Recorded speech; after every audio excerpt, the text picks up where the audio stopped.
Good morning, afternoon, and good evening, everyone. This is combo number 2. I'm Tom Flores. I'm Travis Baker. And today we're going to talk about A Haunting in Nottingham. The Conjuring 2. Now, I've seen the first Conjuring. I didn't see Annabelle, but I saw the first Conjuring and this one. And Travis, this is his first introduction into the Conjuring universe. This is actually, I'm going to be honest, this is the first horror movie I've ever seen in a movie theater. I have kind of stayed away from horror movies a lot of the time, or much of my life. My parents raised me with, oh, that's a little scary, maybe a little when you're older, so I kind of was brought up with if it's a horror movie, stay far away. Okay. And my first horror movie, my first legit horror film was when I saw the original Nightmare on Elm Street, and that was when I was in high school, which, full disclosure, was like 6 years ago. Yeah, that was that kept me up all night. Okay. But I eventually summoned the courage to watch more. Since then I've seen, I don't think these are good examples, Scream and Cabin in the Woods. I don't think those are good examples. But they're in the genre. They're more. Those two, I think, are more parodies of the. Even though there are moments, they're satires. They're more satire. Better, yeah. But they're still a part of the family. Yeah. So okay, I was lying when I said earlier I haven't seen a horror movie that came out past 1985. Okay, I was mistaken. But because they're more satires, I get what you mean, though. Yeah. Other than that, I've seen on Halloween I did a marathon for myself, in which I watched the original Halloween. Mm-hmm. Except that was on TV, so I don't know how much that actually counts. Then on Netflix I watched Rosemary's Baby. That's a good one, though. That's very unsettling in a paranoid way, but the only scary part was that dream sequence where she's getting fucked by Satan. And then Shining.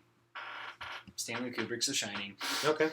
But did you, for your first horror movie in the theater... This was a very satisfying experience. I was cringing right there with you. Mm-hmm. You warned me in the text message last night that you were going to make some funny body movements, and boy, you were making some movements. It's so... Because here's the thing. Yes. To me, how I see certain horror movies, there is made-up laws in the horror movie genre. Mm. You have sex, you die. Yes. There are horrible tropes. Black guy or funny guy dies first. Yeah. In a combination. Everyone's white. The virgin is the one who survives in the end. The slut dies somewhere in the end, and the jock does some heroic whatever thing. And then one guy... And then gets himself killed. Yeah, and then one guy has the courage to sacrifice himself for the virgin. That's basically what Cabin in the Woods did. Basically got it all. That's basically what it is. But there's also one thing. You don't fuck around with demonic shit. Yes. You don't mess around with the Ouija board, and you definitely don't fucking make a one. That was the only movie, horror movie But that's what helped open the door. Yeah. In this movie, which is based off a true story like the first one, and like Annabelle, it sets in England, though, this time, where it's a family, single mom raising 4 kids, 2 boys, 1 girl, and the middle child, a girl, second oldest, yeah, her and her friend, out of a cardboard cereal box, basically make their own homemade Ouija board with pencils and little marbles at the bottom to help the rolling around and everything. And it's worked, obviously, because we see at one point... Does it, though? Yes. Or was the bad stuff already there? We're led to believe it works. No, the board works. We're led to believe the board works. Because even though we didn't see it, we quickly heard it. The older sister looks at her younger sister on the bed using it, and you hear quick movements. Okay. So we're led to believe that it does work. Yes. There was a bit of mystery around that. There is already... Which I like, actually. A bad, evil presence in the house. Mm-hmm. But we're already meant to believe that the board works, and that board is what helped open the door even more. Yeah. It's basically what opened the door. It was already there, it just needed an opening, and that was it. And the thing is, you just don't mess with the Ouija board, even if you believe or you do not believe in a religion. Yeah, don't... You just don't fuck around with demonic shit. That is horror movie rule, number 1. No, number 1 is actually, you have sex, you die. Number 3 is you don't mess with demonic shit. And that's the thing. That's why I was freaking out, because it's there's no things you just don't do. It's like you don't ask a woman how old she is, or how much does she weigh, or oh my god, you're pregnant, congratulations. No, you let her say she's pregnant. It's like that. There's just certain things you don't do. Or another, and this is actually a movie rule too, and a society rule, you don't go for your best friend's sister, younger sister. This is what this is. And that's why I was freaked out, because in the first one I was freaking out. This one I was like, ah. But yeah. I just because I haven't seen too many horror movies doesn't mean I don't have a working knowledge of those tropes. Just I happen to have gotten those very secondhand. But you did get them also too, and you got them from two big satires on them. True. Yes, I got it. Yeah, so I got that from Scream and Cabin in the Woods. But those are so and as well as like as well as just like stuff on the internet. Mainly, like I watched this one video from a YouTuber named Chris Stuckman who did a video called "The Problem with Horror Movies Today," and so I had that running through my head. And the biggest problem was jump scares, and a lot of times they're false. Like, and they're not earned either. They're very rarely earned nowadays. Very rarely, really. There were jump scares in this movie, but most of the scary stuff was actually the slower the slower parts. Yeah. And but they weren't. There's nothing like. And by jump scare, it's like a big bah, and the music shrieks. Yeah. And while there was some of that, it was set up, and you were already in the mood. It wasn't like, oh, I'm just walking around, la di da di da di da, big scare, yeah. And it turns out to be a bird. Yeah. There wasn't or any a of cat. It's always a cat. That's why I hate cats. There wasn't any of that bullshit in this movie. And that's why, like the first one, this is such a good sequel. And also, too, once again, and I know this won't be a trilogy, but in most second movies, it's darker. It is darker. Okay. This one, it's the build-up, and it has that. This is the thing, and this is actually what I was telling you, Travis, while we were eating lunch. What I was talking to Travis was, this is the horror movie that would have, I feel like it's doing great now, both movies commercially and box office and overall, that would have just made a killing like The Exorcist, the first one, did back in the 70s. Yes. Because this is the movie where it's not the quick 3-second thing. It's not this. It has moments where a lot of stuff's happening, but it's a build-up. You have to sit there and really listen, pay attention. It's not the 3-second joke. It's the 3-minute, 5-minute thing. Mm-hmm. And even though, it's not comedy, but it's that build-up. And this is what it is. There's a lot of setup where you just sit there and you feel it, you build up. The music does build up with it, but it's the getting your body ready. Yeah. And it's getting you feeling the moment ready. And the best part about this, and I think this is what James Wan did, because he directed the first Conjuring, he directed Insidious, he directed Insidious 2, he did the first Saw movie, and he did Dead Silence. Yes, he did Fast and Furious as well, 7, but let's put that aside. Hey, I heard that movie was great. Anyway. I think he literally was like, you know what? Because most horror movies have shit acting, he's like, you know what we're going to do for this horror movie? We're going to have Oscar-worthy fucking acting in this movie. And the acting is phenomenal in this movie. Yeah, Vera Farmiga and Patrick Wilson, and they're very great. And Patrick Wilson is an amazing actor. I love him. And in this one, he's still got it. And the girl they had play, oh my gosh, Janet. Oh, yeah. She's possessed by basically a 72-year-old old grumpy man. Like, you know, he's got the feeling, because this is set in London, if you know what Pink Floyd, The Wall, if you know that album, imagine the teacher in Another Brick in the Wall, part 1, that's it.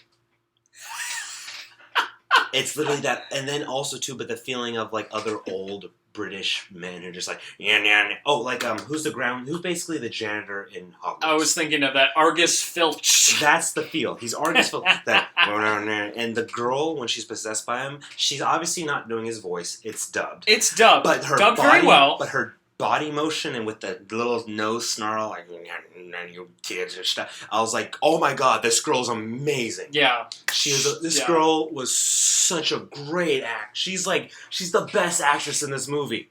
Mm-hmm. Oh my god. And that's saying so much, because who's the main actress in this movie? The Vera Farmiga? Yes. Who's in Bates Motel? That's how good she is. And that's why this movie, The Conjuring 2 has one of the best moments, one of the best acting, and it's in a horror movie. Most horror movies have shitty acting because it just involves horny teenagers, or horny people, or just people who are fucking stupid. Or because, like, A-list or like higher up actors don't want to be in it. Yeah. They're like, I could do something better. Guess what we're gonna do? We're gonna have some scary shit happening, but you guys are gonna be fucking awesome actors. You're all going for the gold. Mm-hmm. And they were phenomenal. Every bit of it. And then you add on the great, because everyone can have great prosthetics if you have the money. Yeah. You just need the money. Mm-hmm. But then the cinematography in this one, I noticed so much more. And you're telling me, because there's just one moment where Patrick Wilson's character, he's talking to the spirit through the girl, but they do it in a way where everyone has to turn away and stuff. And then through the, like, you know, the foreground being in focus, the background not being. Mm-hmm. You see, it's so subtle, but the transformation slowly as a confirmation. Oh, when he's talking at the recording. To Bill. To Bill, and it's just this still shot. Yeah, like you said, Patrick Wilson in the foreground, and the girl is blurred in the chair, but you see... slowly, right from the blur, you see like a haze, and then it builds more as Ed... I didn't even notice it looked different until halfway through that conversation. That was a really long take. It was a long one take. Yeah. And Patrick Wilson, even though he talked to the camera, to do was phenomenal.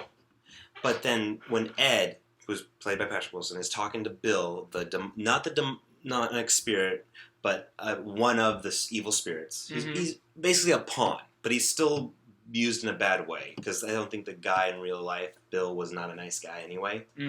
He just was used. But he's still bad. First it's the girl, and you slowly see like this haze around, and you're like, is that her or is it not her? And then as the conversation goes, it starts turning into Bill slowly, and with movements, and then you just see, it looks and then it looks alien at one point, and then at the end it's this it's Bill. And it's just like... very blurred. And just him going, rah, rah, moving his head, and then he screams, and it turns back to her when he goes back to focus, and I'm like, that was some of the best cinematography. This is a great rack focus moment. Yeah, it's worth seeing. And you do not need to see the first one to see this. I didn't. I could tell what was going on. I don't know what happened in the first one, but I didn't need to know. Travis is a perfect example. He hasn't seen The Conjuring or Annabelle. He got it.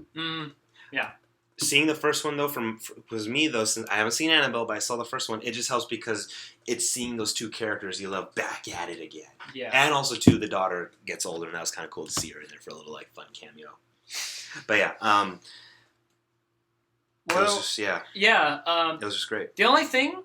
No, what was the one thing? The one thing is, like, it's okay to spoil for this, right? Yeah, go. Okay, so the nun that Lorraine Warren keeps seeing, somehow she's connected to that random house where poor old Bill is. The nun. The nun. Well, the nun is the demonic spirit. The demonic nun. Yeah. Which, by the way, that's you don't. First of all, you don't mess with nuns from the get-go. Don't make them evil, because when it's an evil nun, that's even worse. She says, she's a black. Dressed or appears in a blasphemous form, and I was kind of laughing, like, the bloody teeth, and the painting. Oh god, that painting scene was just disturbing. That was the most disturbing scene. Was the painting. I could make an argument. Well, okay, disturbing, yeah. Well, the one where I was really frightened was Billy in the truck, the fire truck. Oh yeah, the little fire truck. It's like me. And it was okay. Here's one messed up thing. I know you caught on later when I started seeing it, because the old man spirit is whistling, whistling, oh my god, I forgot it. Oh, I know. Oh, knick-knack, paddywhack, give a dog a bone. Yes. This old man is going home. And the whole time the spirit's like, get out of my house, this is my home. And he's just...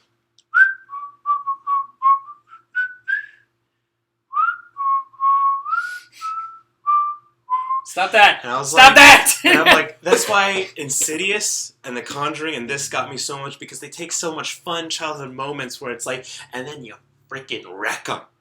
You wreck them. Like, it was like when, it wasn't at that level, but it was still just disturbing when in Age of Ultron, when Ultron's singing, there are no strings to hold me. And it's like, no! Don't do that. And then in Insidious, because it's the same director, James Wan, he does the tiptoe through the tulips, which is already kind of a creepy song anyway, but then you put it in a demonic setting, and then you take knick-knack, paddywhack, give a dog a fucking bone, and then you ruin it. You ruined it. And now I can't ever unhear it because Stewie Griffin says it in Family Guy, and I love that scene, and now I don't love that scene. I'm sweating now because of this. Not because of how hot it is today. It's a really hot day right now, and your apartment doesn't have air conditioning. Anyway, it's a phenomenal film. Ooh. Another thing. Not a criticism of like The Nun. First of all, is there any criticism you have? I think it's the one criticism is like, how is The Nun connected to this random home in London, even though it's this person that Vera Farmiga keeps on seeing. From the Amityville investigation, which was a great kind of nice little opening because and there's been so many Amityville horror movies that they opened up with that the Warrens were investigating the Amityville tragedy horror. It was a nice little bait and switch. Yeah, it was kind of like, oh hey, you're bringing back something that as moviegoers we all know a part of pop culture. Mm-hmm. And it's like, oh, that's it was a nice thing. But sorry, what was your criticism? Oh, the nun. Oh, the nun. The nun, because that demonic. Because it turns out the nun was behind all the bad stuff going on at the home in Amityville. Not just at Amityville, but also in London. That London home. I think it was to show. I know what you're saying because you're like you don't get why it was. Why? Yeah. Why is it? Why are they connected? I think it was because it seemed more like a show how. First of all, how wide this demon's grasp is. Okay. Because in the big climactic ending, it's a little more anticlimactic than in the first Conjuring. Because the first Conjuring's climax, that was phenomenal. This one's slightly anticlimactic because it's kind of like... Because basically it's like, oh, you just need to know a demon's name and you're good. And it goes quickly. It's like Rumpelstiltskin. Yeah, but when she's saying his name... I won't say the name because I just like how Vera says it. I'm not going to say it. I just like it. But she also goes into a little bit more of a thing with his name. And that's just kind of like, it's a more for the audience to think, but it's more to show just how long this demon's been at it. Mm-hmm. Yeah. And now she sent him back to hell. But it's how long he's been at it. He was a part of the Amityville horror. He was a part of other things. So it was just to show how large the grasp was, how powerful he was, even though he got taken out in like 2 seconds. Yeah. Other than that, though, the other side characters were great. The couple across the house, I loved the husband, even though he was fat. I loved him. I like how none of the characters were stupid. No, they were smart. Yeah, I mean, okay, like the Ouija board thing. But other than that, none of they only acted dumb when they were just doing instantly like I just gotta run. But other than that, they were smart, tactical. Well, I just gotta run is the like reaction. When the mom didn't get the key at first, she just ran to the door that was locked. Okay. You get what I mean? That's what I meant. Yeah. Well. But she didn't know the daughter was in there. In the first place, and was like going to check. But I get no. She was running. Remember when she was screaming? But I get what you mean by they were smart.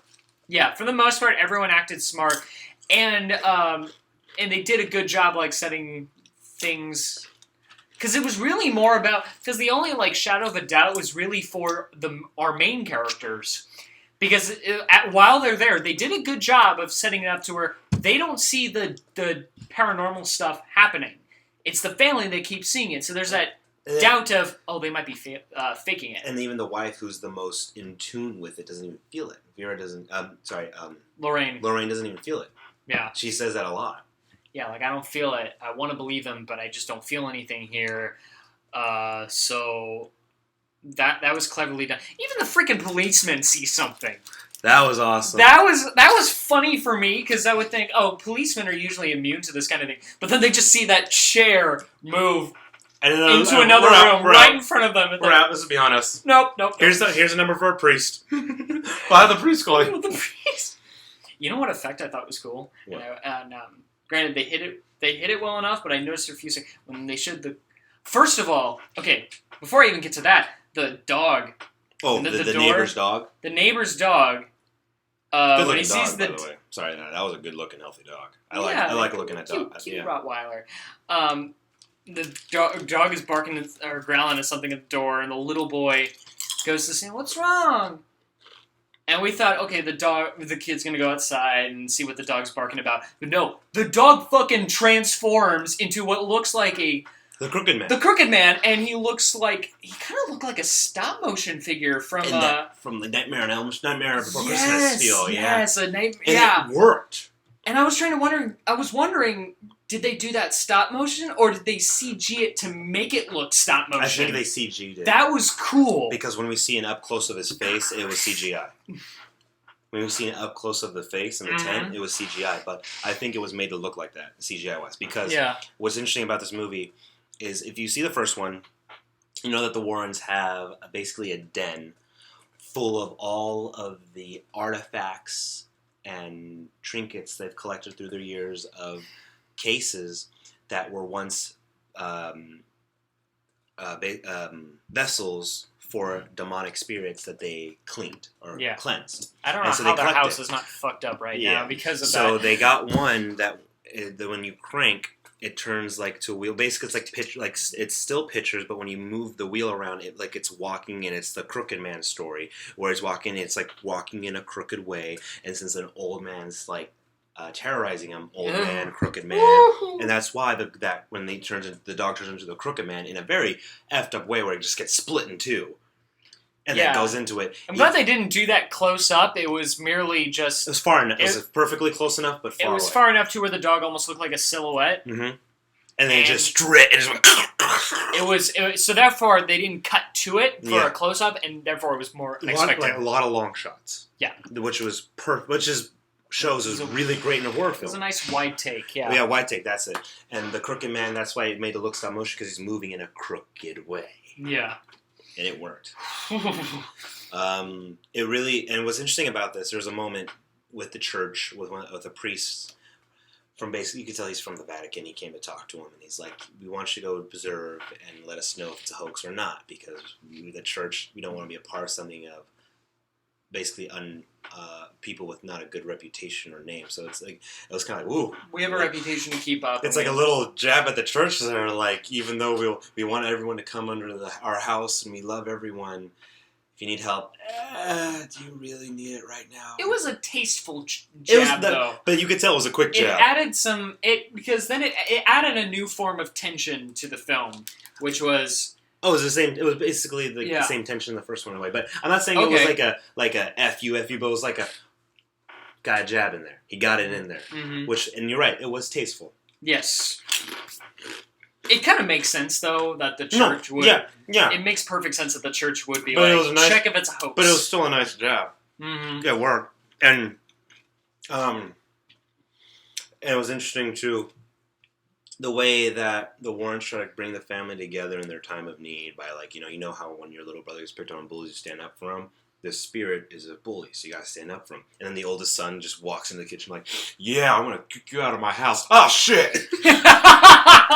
Because there's knives. Yeah, and then also, this happens during Christmas time, which is like, you gotta go just do that during Christmas. All this messed up crap. And the fire truck was messed up. You're right. The fire truck was really messed up. And you were scared. You're so scared of it. Every time I see the tent, I'm like, fuck that tent. Fuck that tent. They set up this makeshift tent in the middle of the end of the hallway. I get it. It's the youngest kid's safe space, basically, because he does have a stutter, a speech impediment. But every night, take it fucking down. Take it down. There's probably a lot of trouble to set up. I don't care. After that, I was surprised they didn't set it up. Like, they didn't take it down earlier. But, yeah, every time I saw the tent, I'm like, fuck that tent, fuck that tent. Something bad's going to happen in that tent. And then, sure enough, there was the fire truck in, and it comes back out. And you're already scared by then, which is why the big yell. I was already closing my ears at that point, because I'm thinking, something's going to pop. But that was loud enough to where I went, eek! And then when Patrick Wilson, and then the basement was great with the cellar, and the cellar with the washing machine and the water. Mm-hmm. Like, you knew that was a setup. They set it up quickly in the beginning, because I just see in the background where the mom's just doing laundry with her neighborhood friend. And it's like, this whole place is kind of falling apart. And you look, and they look at the, it's half flooded, the cellar. And you already know, that's going to come up later in the movie. Mm-hmm. Yes, and it does. And it works so well. Yes. All of this movie worked. Everything is earned. Nothing is rushed, paced perfectly. Acting's phenomenal. These characters have so much They're 3-dimensional, obviously. Yes. I mean, they're set up really well, and I liked how... I was surprised after it went away from the Warrens for a bit, and then we learned about the family. I was surprised how long we spent time with that family. Like, it had patience. Mm-hmm. Like, we're going to introduce all the characters. That's why I said this would have made kicked ass back then, because most of the audience members now are wired for the 3-second joke, 3-second thing. Yeah. This one, it is paced. The one-line characterization. Yeah. No, this is paced where you gotta sit down, pay attention, and you're getting what you want at the end. Yes. And that's why I love it, because it's just paced perfectly. You're right. They spent so much time with the family. They made you love every member of them. Yeah, you worried and you didn't hate any of them. Yeah, you worried and cared for them, and you knew this was a struggling family of a single mom whose dad left them and had a family with a woman down the corner, had 2 twins, and it's a mom left with 4 kids of various ages trying to get them through the day, and every day is a struggle. Mm-hmm. And you loved them. There was moments. It honestly felt like a family drama. Yeah, very much so. Honestly, that's what I thought during the film. At one point, I'm like, even though this is a horror film, and this involves, demonic stuff, this is a family drama. That's something I appreciate, because one thing I'm always skeptical about with horror movies, more so with any other genre, it's trying to give you... Most horror movies are all about the experience. Like, they treat it like a ride at a theme park. Where, we gotta scare you, we gotta provoke your... But it's not. It's paranoid emotions. No, and you're right, they do that. But what are all scary stories... Really, where do they originate? It's a campfire thing, where you build them up, you draw them in closer to, where the fire's at, and they're all listening to the one person, and then someone in the background scares them. Yeah. That's what you do, and that's why this movie works. It's not a ride. It's it's still a campfire story. It can work as a ride. I mean, in that it's an experience, but it's a depthful one. Yeah. You don't feel stupid watching it. You were right, Travis. You said most horror movies are treated like an amusement park ride. Yeah. But it's not. At the sole basis, core foundation of what all scary movies are, whether it's sci-fi horror, slasher horror, whatever, they generate and originate from that campfire scary story. Yeah. And The Conjuring 2 knows that. And that's why it's phenomenal, because the person telling the story is a phenomenal actor. Yes. They know how to embody characters move and get the audience attention so that they don't see the thing coming at them from behind. Are you talking about James Wan? I'm saying one actor, because like, they have... Who would it be in this movie? I mean, because the movie has great actors, phenomenal actors.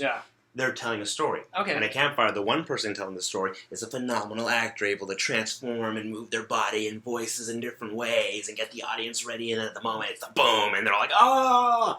This is what this movie does. They have a lot of phenomenal actors, a great ensemble, fantastic ensemble. Yes. And they got us attention, and we're just like, every time, like, oh, yeah, this is the worst. Oh, God, I'm gonna... Yeah. Don't do it! And that's why this movie knows where its origins are as a horror genre. And it just cashes in. It just, boom. It just hits it. And it's honestly, thankfully, you don't need to see Annabelle or the first one to see this movie, which is great for everyone. Which is great. It's great for me. It helps everyone out. Because I wasn't really that. I was going to see this because you wanted to see it, and I'm like, all right, fine. Because I talked to you into seeing Warcraft instead of this, so we saw this later, and I'm thinking, yeah, I gotta see this. But it's great. It's worth seeing. It's only in 2D format. It's basically worth seeing at any ticket price. We saw it at 10 a.m. 10:20 a.m. and we were still freaked out and scared. And when the end credit, stay for the first part of the end credits, but when the final end credits came, we just go, let's get out. Yeah, let's go. If you see this at night, God help you. And I'm not saying that because of the movie involves demonic stuff. I'm literally, God help you if you see this at night. Good luck to you. You're dumb. Good luck to you going to sleep. Hopefully you have someone sleeping next to you. I can't see this at night. I cannot see this at night. No way. No way in hell. I saw the first one in the afternoon, and I was still freaked out. That's why in the morning, I'm like, I need to see this in the morning. Don't go see this after 5 p.m. because you're going to just, you can't go home. Actually, you can't go to bed after this. So, any final words? Any final thoughts?